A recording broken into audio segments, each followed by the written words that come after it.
So I'm putting in an entity called a statement, and that's full of other entities called words. And if I make some mistakes, I can back up a little bit. So I have a statement with some entities' words, and I can do some operations on these. I can copy a word. I can say that word like copy after itself. In fact, that pair of words I like to copy after itself, and I can just do this a few times and get a bit of material there. And there are other entities like text. Say after there, I'd like to copy from that entity point to that point, and it'll copy it. Great. So I could get myself some material on my blank piece of paper, and then I'd say, well, this is going to be more important than it looks, so I'd like to set up a file. So I tell the machine, all right, output to a file. And it says, well, I need a name. I'll give it a name. I'll say it's sample file. And I'll say, please output it. It says it did. And then it comes back automatically with an origin statement or header telling me the name of the file and the date and the time and who established it. And thereafter I can always do something. I can ask for the status of a file, and it'll tell me that information. Very small file now, owned by me, last written by me very shortly ago, etc., and other interesting data in there. So we've seen how we can start with a blank piece of paper and go to developing a file. This file has one statement with a few words in it. Let's make more statements. I'll say copy that statement, and lo and behold I have another one. Copy that one, another one. I can even copy groups of statements. I can say after that one, copy the group from there to there. And it does. I can look at that and say, probably goes off the screen. It'd be interesting if I could ask the computer to collapse that, perhaps to show me just the first line of each of those statements. All right, please do that. So it did. It'll offer you a character. If I hit W, it'll say delete word. The arrow moves back and forth to give me feedback. My tracking spot changes. That gives me feedback. Now it tells me, since it's an arrow, that it's armed, I can do something. We get a lot of feedback. Let me restore a view like this to show you. This is more normally the way we work with feedback up here. Where here I'm shown, it's not working. That's an echo register that normally gives you the last 6 characters that you use. Oops, not working. All right. The last 6 characters and left shifts continuously, so you can look up at any time and see what have I just struck. And that's very good feedback. Here are characters that show me the different viewing parameters, view specs. They get large at times at which I can hit single strokes that change those view parameters. And each of those means something to me, and their being large at particular times tells me I can hit very quick abbreviation for changing the view. So I can say, all right, I'd like to go to produce, but I'd like to go to produce, they get big, I'd like to say one branch only, and let me look just that low, and I see it. Oh, I can say, I'd like to see one line only. I can see it. So these ways I move around, the way I get feedback up here, the way I use both hands to coordinate to tell the computer what command and what short literals I want, are all carefully designed to go together to make the repertoire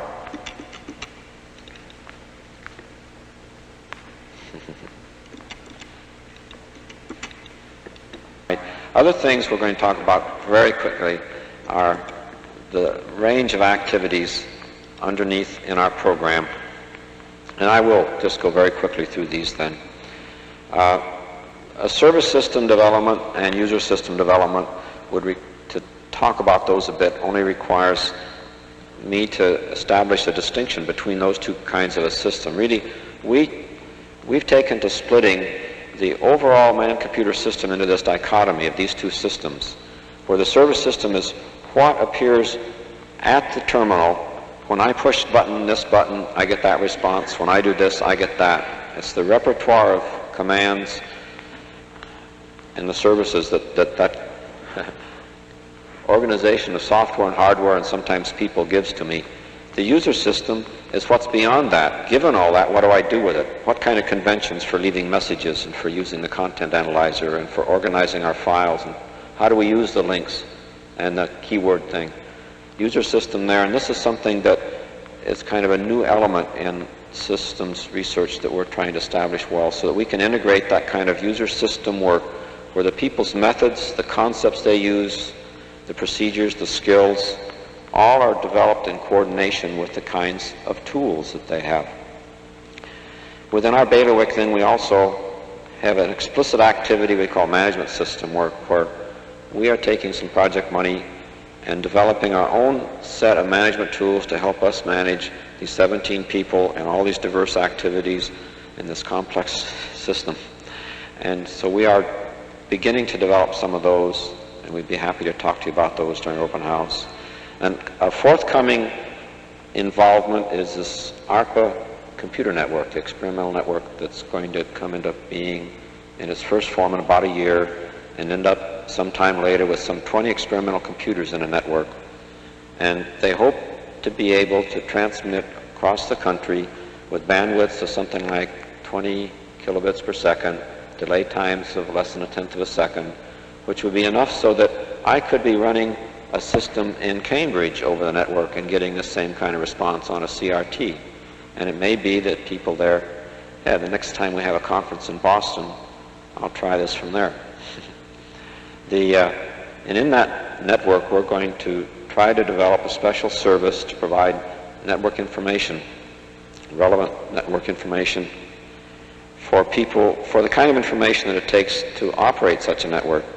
Who's got what services, what protocol do I use to get there, who's up to date, how much, where's the user's guide, where can I find the paper that describes this system that so-and-so offers. And that's going to be a very interesting challenge for us to utilize our tools for organizing and retrieving information. And the last thing here is just a little comment about, after all of this, what's the product that we're providing in this research? Well, we're providing a sample augmentation system, the one we use. And not only that, it's an augmentation system that's provided to augment computer system development. And beyond that, we also are hoping that we're developing quite a few design principles for developing augmentation systems. And these, I hope, are transferable things. Let me